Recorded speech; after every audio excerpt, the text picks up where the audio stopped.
दोस्तों नमस्कार। आज हमारे साथ हैं ज्योत्सना, केमिस्ट्री में पढ़ाती हैं कॉलेज स्कूल में, और साथ ही हमारे साथ सुचेता पहूजा जो कि रिटायर्ड प्रिंसिपल हैं और बहुत बड़े मोटिवेटर।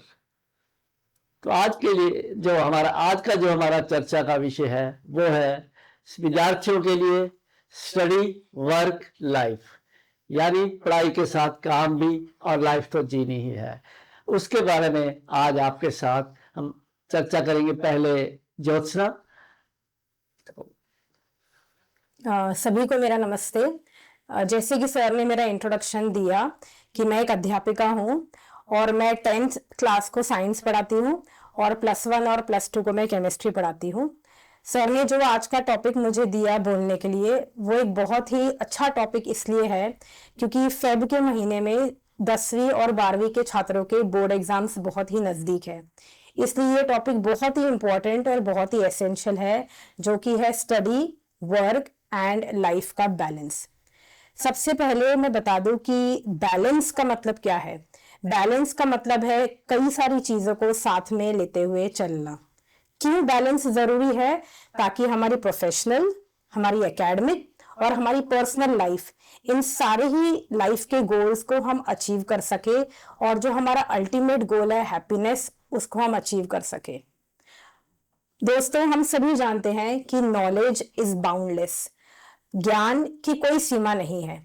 इसी ज्ञान को चेस करने की रेस में हम इतने भागे दौड़े जा रहे हैं कि हमें पता ही नहीं कि बैलेंस कहाँ है और कैसे उसे अचीव करना है। आज जैसे मैं एक सिंपल सा एग्जांपल उठा लूं टेक्नोलॉजी को। मुझे याद है आज से 10-15 साल पहले एक ऐप आई थी ऑर्कुट। जब तक मैंने ऑर्कुट सीखा तब तक लो हमारे सामने फेसबुक आ गया। जब तक हमने फेसबुक सीखा तब तक हमारे सामने व्हाट्सएप आ गया। जब तक हम अपने आप को व्हाट्सएप पे संभाल ही रहे थे कि हमारे सामने इंस्टाग्राम आ गया। तो इस भागदौड़ भरी जिंदगी में बहुत ज्यादा जरूरी है कि आप स्टडी, वर्क और लाइफ के बैलेंस को बरकरार रखें। मैं आज का सेशन थोड़े बहुत फ्लैश कार्ड्स के थ्रू आगे लेके जाना चाहूंगी। तो पहले हम समझेंगे कि ये स्टडी वर्क लाइफ बैलेंस होता क्या है। तो बच्चों, ये थ्योरी को समझने के लिए काफी सारे प्रपोजल्स हमारे आगे आए, कई सारी थ्योरीज हमारे आगे आई। मैं स्टार्ट करना चाहूंगी सबसे पहले ओल्ड थ्योरी को। ये ओल्ड थ्योरी जो है, ओल्ड थ्योरी का मतलब ये जो पुराने या जो प्रीवियस फिलैंथ्रोपिस्ट थे, उन्होंने हमारे आगे कौन से प्रपोजल्स रखे, कौन सी थ्योरीज रखी, समझाने के लिए कि एक चीज का जो इम्पैक्ट है वो दूसरी चीज के ऊपर कैसे आ सकता है। फर्स्ट थ्योरी है, जैसे आप रीड कर सकते हैं, स्पिल ओवर थ्योरी। एग्जाम्पल के साथ इसको समझाना चाहूंगी बच्चों।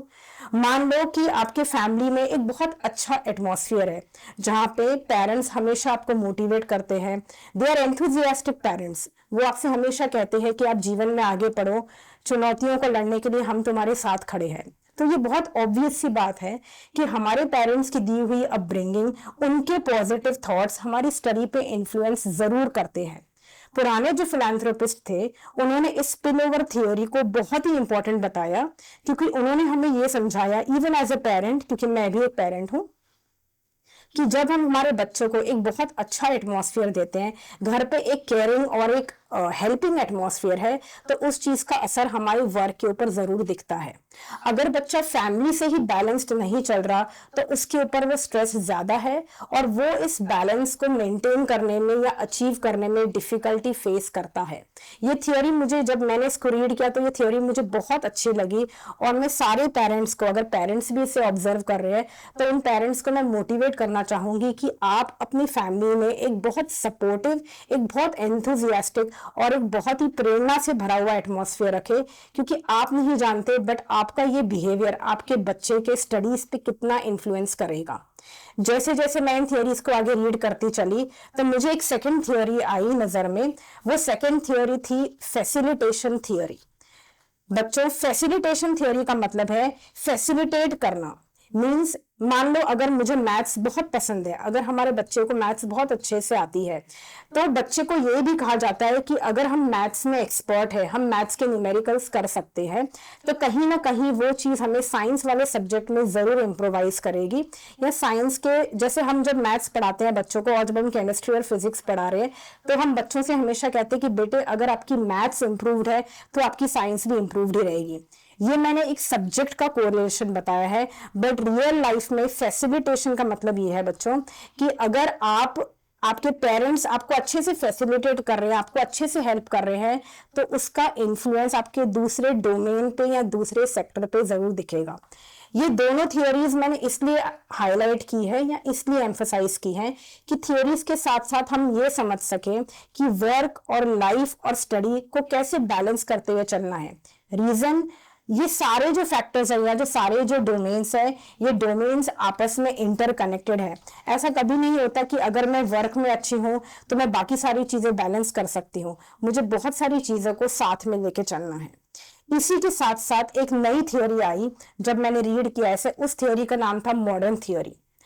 अब मैं एक बात बता दूं, जो पुरानी थ्योरीज थी, स्पिल ओवर थ्योरी हो चाहे फैसिलिटेटर थ्योरी हो, इस थ्योरी में जब बात की गई स्टडी, वर्क और लाइफ के बैलेंस की, तो ये इन्होंने एम्फसाइज किया कि आप टाइम सेगमेंटेशन कर दो। बच्चों, टाइम सेगमेंटेशन का मतलब है, आपने कई बार सुना होगा लोगों को कहते हुए कि अगर दिन में 24 घंटे हैं तो आप उसको 3 सेक्टर में डिवाइड कर दो। 8 आवर्स ऑफ वर्क करो, 8 आवर्स ऑफ स्टडी करो, 8 आवर्स ऑफ प्ले करो। प्ले का मतलब है आप अपनी हॉबीज परस्यू करो या आप अपना लीजर टाइम करो। ये एक पुरानी अप्रोच है, एक ओल्ड अप्रोच है, जहां पे वो कहते हैं कि टाइम का सेगमेंटेशन कर दो। But with modernization and with modern theories coming into the picture, उन्होंने ये एक प्रपोजल रखा मॉडर्न थियोरी के थ्रू कि इंस्टेड ऑफ टाइम सेगमेंटेशन आप लाइफ की तरफ एक इंटीग्रेटेड अप्रोच रखो। लाइफ की तरफ इंटीग्रेटेड अप्रोच का मतलब ये है कि यू फॉलो वेन डायग्राम। ये वेन डायग्राम हम बच्चों को रियल लाइफ में भी पढ़ाते हैं मैथमेटिक्स जैसे सब्जेक्ट में। उन्होंने कहा है कि आपकी जिंदगी के जो भी अलग अलग डोमेन्स है, जैसा पहला डोमेन है आपकी पढ़ाई का, क्योंकि आज का सेमिनार मेन बैलेंस के ऊपर है, बच्चों के ऊपर ज्यादा फोकस है, तो उन्होंने बोला है कि पहला जो डोमेन है वो है पढ़ाई का। दूसरा जो डोमेन है कि बच्चे की क्या हॉबी है, बच्चे का क्या लीजर टाइम है, और तीसरा जो डोमेन है फैमिली का या पर्सनल लाइफ का। इन तीनों डोमेन्स को आप एक साथ इंटरसेक्ट कीजिए, लाइफ को एक बड़े स्केल पे रखिए। आप ये समझिए कि ये सारे डोमेन्स, जो वर्क है, वर्क सिर्फ एक लाइफ का पार्ट है, वो आपकी पूरी लाइफ नहीं है। इस थियोरी को कहा गया है डोमेन थियोरी। मैं फिर से बता दूं, पुरानी थियोरीज कहती थी कि आप टाइम सेगमेंटेशन कीजिए, 8 आवर्स हर एक चीज को दीजिए, बट मॉडर्न थियोरी कहती है नो, आप इंटीग्रेशन कीजिए। मैं आपको एक रियल लाइफ एग्जांपल देती हूँ। मान लो अगर आज मैं एक टीचर हूं और मैं आगे कोई कोर्स परस्यू करना चाहती हूँ, तो मेरे लिए ये डिफिकल्ट है कि मैं अलग से किताब उठा के पढूं या 8 आवर्स ऑफ स्टडी दूं। तो व्हाट आई कैन डू, या आप ये भी कर सकते हो, what I can do is while cooking, जब मैं खाना बना रही हूँ तो मैंने एक ऑनलाइन लेक्चर लगा दिया, तो ये टाइम सेगमेंटेशन नहीं हुआ। जब मैंने एक ऑनलाइन लेक्चर साथ में मैं सुन रही हूँ और मैं घर का खाना भी बना रही हूँ, तो ये हो गया इंटीग्रेशन। मींस मैंने अपने वर्क को और अपनी स्टडी को इंटीग्रेट कर दिया। बच्चों के लिए मैं खासकर कहना चाहूंगी, व्हाइल यू ट्रैवल, अगर आपकी ट्रैवल जर्नी 1 आवर की है या 2 आवर की है, तो आप शॉर्ट और हैंडी नोट्स बनाइए, फॉर्मूलाज पढ़िए। इट मींस ऐसा ना करिए कि आप 8 घंटे अलग से पढ़ाई को दे रहे हैं, 8 आवर्स आप अलग से फॉर्मूलाज के लिए लगा रहे हैं। नो, मॉडर्न थियोरी कहती है कि आप इंटीग्रेट कीजिए, थोड़ा सा टाइम डोमेन्स को ओवरलैप कीजिए और उन्हें साथ में लेके चलिए। अगर आप मान लो पार्क में जा रहे हैं एक्सरसाइज करने के लिए, तो आप हर पर्सन की इंडिविजुअल चॉइस है, बट मान लो मेरा ये पर्सनल ओपिनियन है कि अगर आप पार्क में 1 आवर के लिए टहलने जा रहे हैं या एक्सरसाइज करने के लिए जा रहे हैं, अगर आप एक सिंपल वॉक के लिए भी जा रहे हैं, तो आप अपने हाथ पे 5 फॉर्मूलाज लिख दीजिए, व्हाइल यू एक्सरसाइज और व्हाइल यू वर्कआउट, या जब आप वॉक भी करें तो आप उन 5 फॉर्मूलाज को याद कर सकते हैं। मॉडर्न थियोरी इसी चीज को बहुत एम्फसाइज कर रही है कि आप डोमेन्स को थोड़ा सा ओवरलैप कीजिए और लाइफ की तरफ एक इंटीग्रेटेड अप्रोच लेके चलिए, rather than going for time segmentation. But yes, every child is different, every individual is different. आपको जो थियोरी लगे आप उस थियोरी को जरूर फॉलो करना। There were old theories also, there were modern theories also, but her child की individuality अलग है कि वो किस डोमेन को या किस थियोरी को फॉलो करना चाहेगा। थोड़ा सा आगे मैं और बढ़ना चाहूंगी बच्चों। नेक्स्ट है टेक्निक्स। जब मैंने थोड़ा सा रिसर्च किया कि कैसे वर्क लाइफ और स्टडी को बैलेंस किया जाए, तो आई केम अक्रॉस वेरियस टेक्निक्स। इसमें जो मुझे फर्स्ट टेक्निक थी वो मिली थी पोमोडोरो। पोमोडोरो एक बहुत ही अच्छी टेक्निक है जो यूएसए में फॉलो की जाती है। पोमोडोरो टेक्निक कहती है कि आप, इट इज बेसिकली 25 मिनट्स की टेक्निक है। वो ये कहते हैं, यूएसए के जो टीचर्स है उन्होंने ये रिसर्च किया है पोमोडोरो टेक्निक पे कि आप 25 मिनट्स ऑफ इफेक्टिव स्टडी कीजिए। आप घर पे बैठिए, आप 25 मिनट्स की पढ़ाई कीजिए, 5 मिनट का एक शॉर्ट नैप लीजिए या 5 मिनट का एक कोई रिक्रिएशनल एक्टिविटी कीजिए। उसके बाद फिर से आप 25 मिनट्स के लिए फिर से स्टडी कीजिए, फिर 5 मिनट्स का गैप, फिर 25, फिर 5 मिनट्स का गैप, फिर 25 एंड फिर 5 मिनट्स का गैप। पोमोडोरो टेक्निक कहता है कि आप 25 को 4 बार डिवाइड कीजिए, 25, 25, 25, 25 with 5 minutes of gap each. इससे बच्चा रिक्रिएशनल की तरफ भी हो जाता है। अगर आपकी एक एक्सरसाइज अच्छे से है तो आपको उसका इफेक्ट दूसरी एक्सरसाइज में जरूर दिखेगा। ये बेसिकली टेक्निक्स है कि आप टाइम को, आप स्टडीज को, आप अपनी रिक्रिएशनल एक्टिविटीज को, आप अपनी पर्सनल लाइफ को कैसे बैलेंस कर सकते हैं। मान लीजिए अगर आपके पास वो 5 मिनट भी है तो वो 5 मिनट में आप अपने पेरेंट्स के साथ बातें कर सकते हैं, ताकि आपकी स्टडी के साथ साथ आपकी पर्सनल लाइफ भी बैलेंस हो पा रही है। कई बार हमें पेरेंट्स के साथ भी इंटरैक्ट करने का टाइम नहीं मिल पाता या फ्रेंड्स के साथ इंटरैक्ट करने का टाइम नहीं मिल पाता, तो ये पोमोडोरो टेक्निक एक बहुत ही अच्छी टेक्निक है जो आपको सिखाएगा कि आप स्टडीज को एम्फसाइज करते हुए अपने पेरेंट्स के साथ या अपने कलीग्स के साथ कैसे अच्छे इंटरपर्सनल रिलेशनशिप्स मेंटेन कर सकते हैं। It is a very very effective technique. एक टेक्निक मैंने और देखी, वो थी 3 to 2 to 1 टेक्निक। ये थोड़ी सी मैं बताऊंगी कि बच्चों के लिए बहुत अच्छी है। 3 to 1 टेक्निक का मतलब है कि जब भी आप कोई मटेरियल या कोई कंटेंट या कोई सब्जेक्ट पढ़ते हैं तो आप उस कंटेंट को 3 टाइम्स रीड कीजिए। सिंपल रीडिंग, कोई भी टॉपिक है आप उसको 3 बार रीड कीजिए, ट्वाइस आप उसको मन के अंदर रोट मेमोराइज कीजिए and once you write it. तो ये सिंपल एक टेक्निक है चीजों को बैलेंस करने का, अपनी स्टडीज को बैलेंस करने का। उसके बाद एक टेक्निक जो मैंने पहले डिस्कस की थी, that was 8-8-8 technique. Means it is advisable कि बच्चा 8 आवर्स ऑफ स्टडी कर ले, 8 आवर्स ऑफ नैप ले ले जो कि एसेंशियल है, 8 आवर्स वो अपनी फैमिली लाइफ को दे सकता है, वो अपने लीजर एक्टिविटीज कर सकता है, वो अपनी हॉबी परस्यू कर सकता है। बट टेक्निक नंबर 3 में मैं बताना चाहूंगी कि इट इज ऑलवेज एडवाइजेबल कि आप मॉडर्न थियोरी के हिसाब से चलिए rather than time segmentation. Modern theory यही कहता है कि you listen to an online lecture, in the mean time you can go ahead with cooking also. अगर आप पार्क में जा रहे हैं वॉक के लिए तो आप कोई फॉर्मूलाज रिवाइज कर लीजिए, so that you can approach life as an integrated way. उसके बाद मैंने जो टेक्निक्स देखी, उसके बाद ये टेक्निक थी बाउंड्री सेटिंग। बाउंड्री सेटिंग का मतलब ये है बच्चों, जनरली जो मैंने ऑब्जर्व किया है कि बच्चे जब अपने नोट्स बना रहे हैं या जब वो पढ़ रहे हैं तो वो रील्स स्क्रॉल कर रहे हैं, इंस्टाग्राम देख रहे हैं, फेसबुक देख रहे हैं। नो, इस तरीके से आपकी लाइफ कभी भी बैलेंस नहीं होगी। When you are working, when you are studying, it has to be exclusively studies. अब जब आप पढ़ रहे हैं तो आपको बाउंड्री सेट करनी है कि ठीक है मैंने ये टाइम से ये टाइम तक पढ़ना है। जब आपका वो पर्सनल हॉबी टाइम है तो उस समय आप अपनी हॉबी को परस्यू कीजिए। उसके बाद एक टेक्निक है learning to say no. Learning to say no का मतलब ये है कि अगर आपसे कोई कहे कि चलो आज रात हम पार्टी कर लेते हैं, ऐसा कर लेते हैं, ये कर लेते हैं, और आपको अगर पता है कि कल आपका पेपर है तो नो। बेसिकली आज का जो सेमिनार है it is all about balance. वो balance is about control of mind and your body. वो बैलेंस आप सिर्फ तब अचीव कर सकते हैं जब आपके माइंड पे आपका कंट्रोल है, आपके इमोशंस पे आपका कंट्रोल है। सब कुछ अगर आप मिक्स करना चाहेंगे तो वर्क, स्टडी एंड लाइफ का बैलेंस अचीव करना बहुत ही डिफिकल्ट है। और इसमें सबसे इंपॉर्टेंट बात जो मैंने बताई है कि जो वर्क है, work is a part of your bigger life. Work सब कुछ नहीं है लाइफ में बहुत सारे एस्पेक्ट्स है, जैसे कि अपनी हॉबी को परस्यू करना भी लाइफ का एक बहुत बड़ा एस्पेक्ट है। अपने इंटरपर्सनल रिलेशनशिप्स को मेंटेन करना, अपने पेरेंट्स के साथ अच्छी डीलिंग करना, अपने फ्रेंड्स के साथ अच्छी डीलिंग करना। Balance is actually a very deeper meaning. Balance का मतलब है control, learning to say no, आपका इमोशनल बैलेंस, आपका division of time and approaching life in a bigger way. Finally before I end, ये मैंने सर्च किया था कि इंडिया का happiness index is very very poor. New Zealand का हैप्पीनेस इंडेक्स अराउंड 9 की रेंज में है और इंडिया का हैप्पीनेस इंडेक्स सिर्फ 4 की रेंज में है।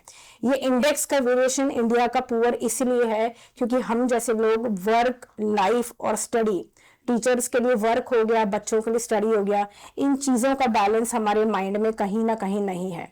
अगेन आई विल एम्फोसाइज, अगर आपके इमोशंस पे आपका कंट्रोल है, if you can learn to say no, if you can prioritise, अगर आप प्रायोरिटाइज कर सकते हो कि क्या सही है क्या गलत, तो डेफिनेटली वो अप्रोच हो जाएगा। जो जेफ बेजोस है, जो अमेजॉन के सीईओ है, उन्होंने एक बहुत ही बढ़िया बात कही है स्टडी, वर्क और लाइफ के बैलेंस में। वो ये कहते हैं कि स्टडी, वर्क और लाइफ एक लूप ऑफ सर्कल है। लूप ऑफ सर्कल का मतलब यह है कि अगर आपकी फैमिली लाइफ बिल्कुल अच्छी है, आपके पेरेंट्स के साथ आपका रिलेशन अच्छा है, आपके इंटरपर्सनल रिलेशंस अच्छे हैं, आप एक हैप्पी गो पर्सन है, तो उस चीज का असर आपके वर्क पे दिखेगा। It is in a full circle, वो एक फुल लूप में चलता है। अगर आपके काम की प्रोडक्टिविटी हाई है, अगर आपका बॉस आपको मोटिवेट करता है, not only in monetary terms but अगर वो एक सिंपल वर्बल अप्रेजल भी दे दे, तो वहां के इमोशंस घर में कैरी फॉरवर्ड होते हैं। You start living a happy familiar life. तो जेफ बेजोस की ये सेइंग बहुत ही अच्छी है कि work, study and balance, it all comes like a circle of loop. And before I end the seminar, I will like to emphasise कि बच्चों, जब आप लाइफ में आगे बढ़ेंगे तो आप हमेशा याद रखना कि क्वांटिटी नहीं, लाइफ में क्वालिटी मैटर करती है। जो भी आप करें, अब जब भी चीज़ों का बैलेंस ना भी बना पाए, तो आप जब आगे जाके जॉब करेंगे तो ऐसा मत करना कि you are just devoting their quantity of time, आप वहाँ 10 घंटे 15 घंटे लगातार काम कर रहे हैं। No, there has to be quality. आप अपनी लाइफ में हमेशा क्वालिटी को एम्फोसाइज देना over quantity. So बच्चों, good luck for your exams. Try to balance work, life and all your sleep time, leisure time and hobby time. Thank you. तो एक basic चीज इंडियन कंटेक्स्ट में हम बात करें अगर, कि जो स्टूडेंट है, अगर आप मेट्रोस में चले जाओ आपको फिर भी देखने को मिलेगा कि काम करते हैं पढ़ाई के साथ साथ। हाँ जी। बाकी के जो शहर हैं, आम शहर कोई भी ले लो, तो वहाँ स्टूडेंट काम नहीं करते। हालांकि कई बार फैमिली सर्कमस्टांसेस, कंपेलिंग रीजंस होते हैं, हाँ जी। अर्निंग्स की जरूरत होती है, फैमिली को सपोर्ट की जरूरत होती है, तो वो नहीं देखा गया कि क्या उसके पीछे कारण है। सर, मैं आपको एक ऐसे ही पर्सनल व्यू शेयर करना चाहूंगी। जैसे अगर आप मेट्रो सिटीज में जाएंगे तो कई स्टूडेंट्स ऐसे करते हैं कि वो ऑन कैंपस जॉब ले सकते हैं। कई बार बच्चा ये बोलता है कि अगर मैं जॉब करूंगा तो मुझे पढ़ाई का टाइम नहीं मिल पाएगा, मैं कैसे सब कुछ बैलेंस करूंगा, मैं कब पढ़ूंगा। तो इट्स बेटर कि अगर बच्चे को ऑन कैंपस जॉब मिल पा रहा है, कोई भी छोटा सा जॉब या नियर बाय जॉब, तो आई थिंक बच्चा वो बैलेंस कर पाएगा। छोटे शहरों में चाहे वो नॉन मेट्रोस है, जैसे आपने मेट्रोस का रेफरेंस दिया, नॉन मेट्रो सेंटर्स में कहाँ इतनी अपॉर्चुनिटीज हैं कैंपस प्लेसमेंट की कि कैंपस में ही कोई ऐसा हो कि काम मिल सके उसे। हाँ जी सर, फिर उन केसेस में तो बच्चे को थोड़ा सा हार्ड वर्किंग बनना पड़ेगा। तो वो नियर बाय, जो भी उसके लिए नियर बाय वे अवेलेबल है, ये ऑप्शन अवेलेबल है, वहां पे उसको एक्सप्लोर करना पड़ेगा सर। और आजकल के जमाने में तो कितनी ऑनलाइन जॉब्स भी अवेलेबल है, बच्चा ऑनलाइन जॉब भी पिकअप कर सकता है सर। उसमें अगर टीचर है, मान लो आपके स्कूल में स्टूडेंट है ऐसा कोई जिसके बारे में आपको पता है कि उसके फैमिली सर्कमस्टांसेस उनको सपोर्ट चाहिए, हाँ जी सर, तो आप उसको कैसे मोटिवेट करते हैं कि आप काम कर सकते हो? ये कोई सोसाइटीज का टैबूज नहीं है, ऐसा कुछ नहीं है कि लोग क्या कहेंगे, कुछ ऐसा भी दिखाई देता है उसके पीछे हाँ जी सर। सबसे पहले तो मैं बोलूंगी कि टीचर को सिर्फ एक टीचर ही नहीं, एक गाइड, एक मेंटोर, एक फिलोसोफर, एक एल्डर सिस्टर का भी रोल प्ले करना चाहिए। अब अगर हमारे यहाँ पे कोई एल्डर बच्चा है जो कहता है कि मैम मुझे मेरी फैमिली को सपोर्ट करना है, तो what is the way out, हम क्या कर सकते हैं? तो सर हम उन्हें कई बार कहते हैं कि आप जो है आप ट्यूशंस ले सकते हो लोअर क्लासेस के लिए। अगर बच्चा 12th में है या 11th में है तो हम बोलते हैं कि आप 1st to 5th तक के ट्यूशंस ले लो, या आप असिस्टेंट टीचर की तरह हेल्प कर दो।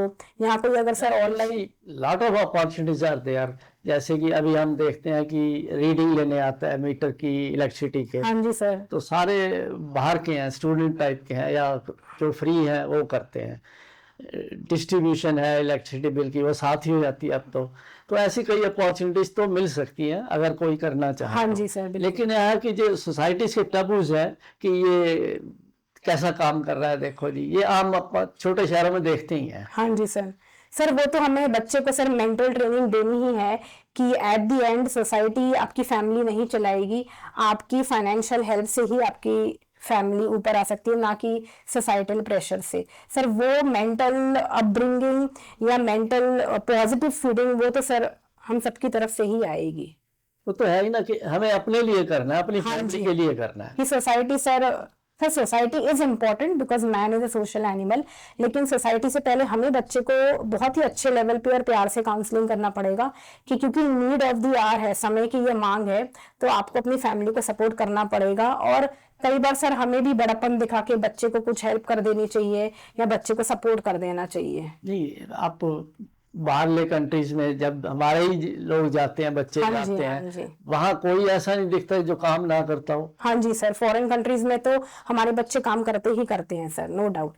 अब मॉल्स में चले जाओ तो अब मॉल्स में चले जाओ या कोई भी जैसे वो मैकडी है या केएफसी है, वहां पे भी सर मैंने देखे कि हमारे Indians they are always ready to work. बच्चे को सिखाना पड़ेगा सर कि नो जॉब इज इन्फीरियर, कोई भी जॉब छोटा या बड़ा नहीं है, job is a job.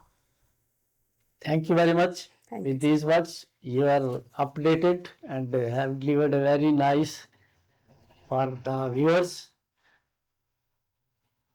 Now, with us, as earlier told to you, Cheta Pahuja, retired principal. ये अपने स्कूल टाइमिंग्स में भी जॉब के दौरान यानी कि बहुत स्टूडेंट्स को मोटिवेट करते रहे हैं, और आज भी रिटायरमेंट के बाद ये फ्री में, हालांकि मुझे इन्होंने कहा था कि ऐसा नहीं कहना, लेकिन फिर भी फ्री में उनको ट्यूशन देते हैं जो ज़रूरतमंद है। तो अभी आप उसके साथ वो चर्चा करेंगे इसके बारे में कि स्टडी वर्क लाइफ बैलेंस कैसे कैसे बनाया जाए, कैसे मेंटेन किया जाए। न्यूज परिवर्तन के दर्शकों नमस्कार। साथियों, जैसा कि हमारा जो मुद्दा है आज डिस्कशन का, वो बहुत ही गंभीर है। Study work and balance. बहुत डिटेल में ज्योत्सना जी ने रिसर्च के बाद बहुत सारी बातें, बहुत सारी थ्योरीज आपके साथ डिस्कस की हैं, परंतु मैं तो अपने तजुर्बे से, जो मैंने अपनी जिंदगी में देखा है, उससे संबंधित कुछ बातें आपके साथ जरूर शेयर करना चाहूंगी। साथियों, आज मैं बात कर रही हूँ उन विद्यार्थियों की जिन विद्यार्थियों को आर्थिक तंगी है। वो विद्यार्थी पढ़ना चाहते हैं तो उनके लिए ये टॉपिक जो है वो और भी महत्वपूर्ण हो जाता है कि वो स्टडी वर्क, यहाँ मेरा वर्क से अभिप्राय है कि वो अपनी आर्थिक पूर्ति के लिए, धन के लिए वो स्टडी के साथ साथ कुछ काम करते हैं, उसमें बैलेंस कैसे बिठाएं। और ये वो विद्यार्थी हैं जिनको कोई इस तरह से गाइड करने वाला नहीं है, उनके परिवार में इस तरह का एटमॉस्फेयर नहीं है, उनके माता पिता से ना तो वो उनकी धन की पूर्ति कर पा रहे हैं, उनकी जरूरतों की पूर्ति कर पा रहे हैं, और ना ही वो उनको इमोशनल सपोर्ट दे पा रहे हैं। ये वो बच्चे हैं जो पढ़ते भी हैं, पैसा भी कमा के लाते हैं कुछ घंटे काम करके, और परिवार की जरूरतों में अपना योगदान डालते हैं, परिवार के जो कमाई में कुछ अपना कंट्रीब्यूशन डालते हैं। विनोद जी, मैंने क्योंकि सरकारी स्कूल में पढ़ाया है तो वहां हमें ऐसे बच्चों से मिलना होता था। मैं हर साल मैं देखती थी कि कुछ इस तरह के बच्चे होते थे जिनकी आर्थिक स्थिति ठीक नहीं होती थी। तो मैंने देखा कि एक मेरी क्लास का विद्यार्थी जो है वो रोज ही सेकंड पीरियड के बाद गायब हो जाता था। तो पता करा, छानबीन करी, तो पता चला कि वो विद्यार्थी जो है किसी डिश ऑपरेटर थे, उस टाइम में डिश नहीं लगी थी, तो वो डिश की फिटिंग जानता था, डिश लगाता था।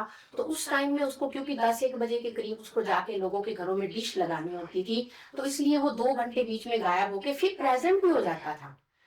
तो उसके मतलब उसकी रिसर्च से मुझे ये पता चला कि ये बच्चा, और पढ़ाई में भी वो अच्छा था, यदि वो बच्चा इतना रिस्क लेके, क्योंकि गेट से तो जाने नहीं देते थे, गेट बंद हो जाता था, तो वो दीवार फांद के चला जाता था। हालांकि देखा जाए तो वो स्कूल के अनुशासन को तोड़ रहा है, परंतु जब इसकी गहराई में गए तो पता चला कि उसके पीछे उसकी घरेलू आर्थिक तंगी थी। तो विनोद जी, जब उसको अध्यापकों का सभी का सहयोग मिला तो उस बच्चे ने +2 बहुत अच्छे मार्क्स से पास करके दिखाई, और बाद में भी वो कनेक्टेड रहा, उसने बीकॉम करी, एमबीए करी, और आज वो अपना बिजनेस चला रहा है। आज वो अपने मोबाइल की शॉप खोल के बैठा हुआ है चंडीगढ़ में। तो इसलिए उसने किस तरह से बैलेंस बिठाया होगा, सोचो। तो इसलिए मुझे लगता है कि हमारे स्कूलों में अध्यापकों को बच्चों को ये ट्रेनिंग देनी चाहिए। सबसे पहले तो उनके मन में से ये निकालना चाहिए कि हम, कोई भी काम छोटा नहीं होता, बड़ा छोटा बड़ा नहीं होता। हर काम आप वो करने को तैयार हो जिसमें आपका मन लगता है। आमतौर पे हम उदाहरण देते हैं कि विदेशों में भी तो जाके बच्चे काम करते हैं।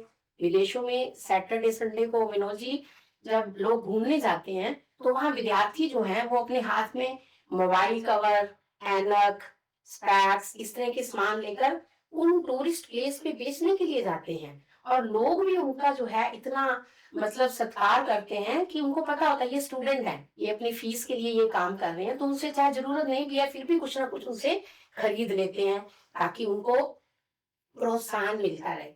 परंतु हमारे देश में यदि हम अपने बच्चों को इस तरह के कार्य करने के लिए प्रेरित करते हैं तो उन्हें एक्सेप्ट करने में बहुत समय लगता है, क्योंकि फैमिली से ही ऐसा एटमोसफियर उनको नहीं मिलता। फैमिली में भी आज भी एक माँ अपने बच्चे को बोलेगी कि नहीं नहीं, मैं तेरे को पानी का गिलास देती हूँ, तू क्यों उठेगा, तू खाना खा, तूने ये काम नहीं करना, ये काम तेरे पापा का है, तेरे पापा करेंगे। तो हमारे बच्चे जो है वो शुरू से ही उनमें काम के प्रति जो प्यार होना चाहिए वो नहीं रहता। परंतु फिर भी आज की डेट में बहुत सारे ऐसे विद्यार्थी हैं जो काम करना चाहते हैं, कुछ कर भी रहे हैं, परंतु काम नहीं है। ये बात 100% मैं ये कह रही हूँ कि बच्चे छोटे शहरों में करना चाहते हैं, वो सोशल फोबिया भी हटा रहे हैं कि हमें समाज ने कुछ नहीं देना तो हम क्यों ना काम करें, परंतु उनको काम नहीं मिलता। तो इसका भी कुछ हल होना चाहिए। और जो बच्चे काम कर रहे हैं तो किस तरह के काम कर सकते हैं। अब देखो, आप वीडियोस बनाते हैं, आप एडिटिंग करानी है, कुछ करानी है, तो ये काम बच्चों के टेक्निकल काम में बहुत रुचि है, वो बहुत अच्छे से ये काम कर सकते हैं। मेरे बहुत सारे स्टूडेंट ऐसे होते थे जो फोटो स्टेट की दुकानों पर या किसी कंप्यूटर सेंटर पर अपने अपने शौक के हिसाब से, कोई फोटोग्राफर के पास, तो 2-3 घंटे शाम को लगा देते थे। उससे उनकी अपनी स्किल्स भी शार्प होती थी और काम में उनको धन भी मिलता था। तो इसलिए मेरा तो ये सुझाव है कि बच्चों को काम करना चाहिए, किसी भी तरह का काम है। हाँ ठीक है, बड़े शहरों में बहुत अलग अलग तरह के काम हैं, वहाँ आपको टैक्सी चलाने का काम भी मिल जाएगा। वहाँ तो लोग अपनी पर्सनल कार को भी 2-3 घंटे टैक्सी चला देते हैं, उसी से भी कमाई कर लेते हैं। परंतु छोटे शहरों में किस तरह के काम होंगे, ये बच्चों को जागृत करना बहुत जरूरी है, उनको नॉलेज देनी बहुत जरूरी है, ट्यूशंस पढ़ाना। इवन बच्चे सुबह उठ के अखबार बांटने का काम भी कर सकते हैं। इसमें भी उन्हें, एक तो सुबह उठने से वो चुस्त फुर्त रहेंगे, हेल्दी रहेंगे, और कुछ पैसे भी मिलेंगे, और बच्चे कर रहे हैं ऐसा। तो इसलिए आज के टॉपिक को तो मैं यही कहूंगी कि जो ऐसे बच्चे हैं जो काम, पढ़ाई भी कर रहे हैं, पढ़ाई में भी अच्छा कर रहे हैं, काम भी कर रहे हैं, तो उनको अपनी लाइफ में बैलेंस बिठाने के लिए अपना फैमिली इन्वायरमेंट जो है वो भी अच्छा रखना है। थोड़ी देर अपने माता पिता के साथ, भाई बहन के साथ भी बैठना है, ताकि उनकी इमोशनल जो जरूरतें हैं वो पूरी हो सके। तो दोस्तों, सभी इंसान, हर एक इंसान के पास 24 घंटे हैं, उसी में ही सब कुछ करना है। तो श्वेता का जैसे कहना है कि पेरेंट्स का भी रोल है इसमें, और साथ ही टीचर्स का भी, जैसे ज्योत्सना ने कहा। एक लड़के का एग्जांपल दिया श्वेता ने, तो आखिर उसमें विल पावर थी, तो आज एक मुकाम को, एक मंजिल को हासिल किया उसने। तो इसी के साथ ही उम्मीद है कि आपको ये हमारा जो विशेष कार्यक्रम पसंद आया होगा। कमेंट्स कीजिए, लाइक कीजिए, शेयर कीजिए, और साथ ही सब्सक्राइब कीजिए हमें यूट्यूब पर। बहुत बहुत आपका एक बार फिर से धन्यवाद है यहाँ आने के लिए, हमारे साथ जुड़ने के लिए। शुक्रिया।